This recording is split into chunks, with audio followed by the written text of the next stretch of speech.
कभी सोचा है माँ के आंचल के बिना बचपन कैसा होता है? कभी महसूस किया है उस औरत का दर्द जो खुद की खुशियां छोड़कर अपने बेटे के लिए जीती है? ये कहानी एक माँ की है और उसके राजू की। एक ऐसा रिश्ता जो वक्त के साथ बदलता गया, लेकिन ममता की वो गहराई कभी कम नहीं हुई। सरस्वती देवी एक छोटे से गांव के उस टूटे फूटे घर में रहती थीं, जहां दीवारें मिट्टी की थीं, लेकिन ममता की नींव पत्थर से भी मजबूत थी। उस कच्चे घर की रोशनी था एक छोटा सा मासूम चेहरा, राजू, उसकी दुनिया, उसका सपना। हर सुबह जैसे सूरज आंगन में नहीं, उसकी आंखों में उगता था। उसकी हर सांस, उसकी हर हंसी, उसकी माँ की धड़कन थी। पिता तो बचपन में ही छोड़ गए थे दुनिया, मगर सरस्वती देवी ने एक नहीं, दोनों बनकर पाला। माँ भी, बाप भी। हर दिन की शुरुआत चूल्हे की राख से नहीं, उसके बेटे की आंखों की चमक से होती। एक हाथ से रोटियां सेकती, दूसरे से सिलाई करती, लेकिन दिल में बस एक ही अरमान, मेरा बेटा एक दिन बड़ा आदमी बने। राजू दिन भर माँ की आंखों में सवाल ढूंढता। माँ, तुम मुझे इतना क्यों प्यार करती हो? माँ की मुस्कान में एक संसार छुपा होता। वो कहती, क्योंकि तू ही तो मेरा सपना है बेटा। राजू की आंखों में भी एक चमक थी। उसे पता था माँ के अधूरे सपनों को पूरा करना है, किसी भी कीमत पर। समय के साथ राजू ने खूब मेहनत की। गांव के स्कूल में पढ़ाई में हमेशा अव्वल आता। माँ उसे पढ़ाई के लिए प्रेरित करती रही। फिर एक दिन वह दिन आया जब राजू का सिलेक्शन हो गया, एक सरकारी अफसर बन गया। पूरे गांव में खुशियां छा गईं। सरस्वती देवी का दिल गर्व से भर गया। वह दिन भी आया जब राजू को शहर में अपनी पोस्टिंग मिली। स्टेशन पर वह अपनी माँ से अलविदा लेता है और माँ को अपने पास बुलाने का वादा करता है। माँ के पास एक पुराना थैला था जिसमें उसने राजू के पसंदीदा लड्डू और आम का अचार रखा। बेटा, ध्यान रखना, उसने अपनी आंखों में आंसू समेटे कहा। राजू मुस्कुराया और उसका दिल भारी हो गया, लेकिन उसका मन भी जानता था कि माँ का दिल कितना टूटा था। लेकिन वह खुद को समझाता है कि यह बदलाव अच्छा है, माँ को कभी चिंता नहीं होगी। राजू स्टेशन की ओर बढ़ता है, लेकिन माँ वहीं खड़ी रहती है, उन कदमों का पीछा करती हुई जो उसके बेटे ने कभी वापसी के लिए नहीं उठाए थे। शहर जाकर राजू ने कुछ फोन किए और थोड़ी बातें की। फिर फोन आना कम हो गया। एक दिन, 2 दिन, फिर महीने बीतने लगे और राजू ने चिट्ठियां भेजना भी धीरे धीरे कम कर दिया। सरस्वती देवी एक दिन बक्से में पुरानी चिट्ठियां ढूंढती है। आंसुओं से भीगी हुई उसकी आंखें अब भी अपने बेटे का इंतजार करती हैं। अब हर महीने जैसे एक परंपरा बन गई थी, माँ राजू को चिट्ठी लिखती थी। उसकी लिखी हर एक चिट्ठी में भी अपने बेटे के बारे में हर छोटी बड़ी बात बताती।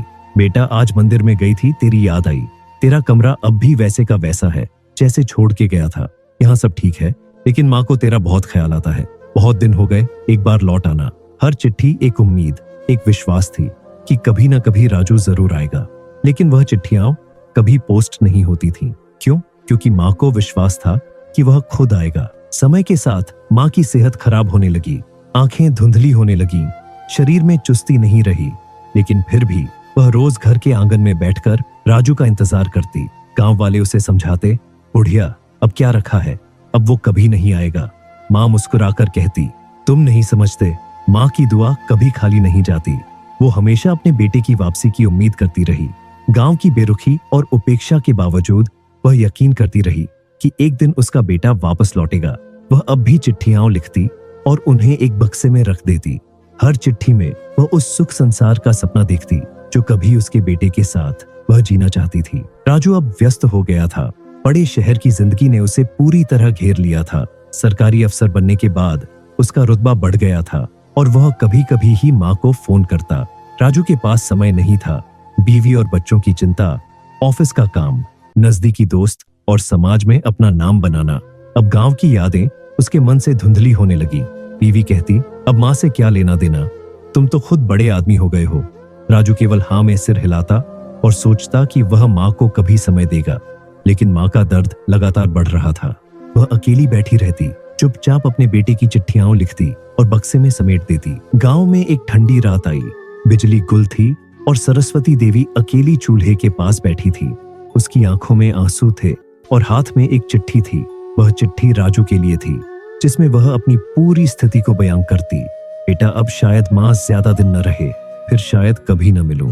मेरी एक आखिरी इच्छा है कि तुम मुझे एक बार अपने हाथ से मंदिर तक ले जाओ और फिर चाहे ना आना, मैं हर पल तुम्हारे लौटने का इंतजार करूंगी। उसने चिट्ठी को बक्से में रखा और लेट गई। लेकिन यह चिट्ठी कभी पोस्ट नहीं हुई। वह हमेशा के लिए सो गई। राजू को एक दिन फोन आया, राजू भैया, अम्मा अब नहीं रही। राजू को जैसे एक झटका लगा, उसे बर्फ की तरह ठंडा महसूस हुआ। उसने बिना सोचे समझे गांव का रास्ता पकड़ा। गांव पहुंचते ही उसे सरस्वती देवी का कमरा मिला, चारपाई पर चादर से ढकी हुई।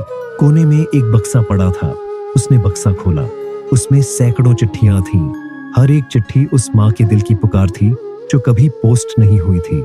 राजू ने उन चिट्ठियों को पढ़ा, उसकी आंखों में आंसू थे। उसने सोचा कि अगर वह कुछ समय पहले लौट आता तो क्या होता, क्या उसने अपनी माँ का दर्द समझा होता। लेकिन अब बहुत देर हो चुकी थी। उसके भीतर का पछतावा उसे कभी सुकून नहीं देगा। अगर आपकी माँ आज भी आपके लिए दुआ करती है तो भगवान का शुक्र मनाइए, क्योंकि कुछ लोग सिर्फ चिट्ठियां छोड़ जाते हैं जो कभी पोस्ट नहीं होती। ये कहानी न केवल माँ के दर्द को दिखाती है, बल्कि यह हमें अपने रिश्तों के बारे में भी सोचने पर मजबूर करती है। हमारे व्यस्त जीवन में कभी हम अपने परिवार और माँ बाप की अहमियत भूल जाते हैं। अगर आपके जीवन में माँ है तो उसे आज ही गले लगाइए, क्योंकि कल शायद वो सिर्फ यादों में रह जाए। इस वीडियो को शेयर कीजिए ताकि हर कोई समझे माँ का प्यार दुनिया की सबसे बड़ी दौलत है। और हाँ, अगर आपने अब तक हमारे channel real life true stories hub को सब्सक्राइब नहीं किया है तो अभी कीजिए, क्योंकि यहाँ मिलती है वो कहानियां जो दिल को छू जाती है और जिंदगी को कुछ पल के लिए रोक देती है।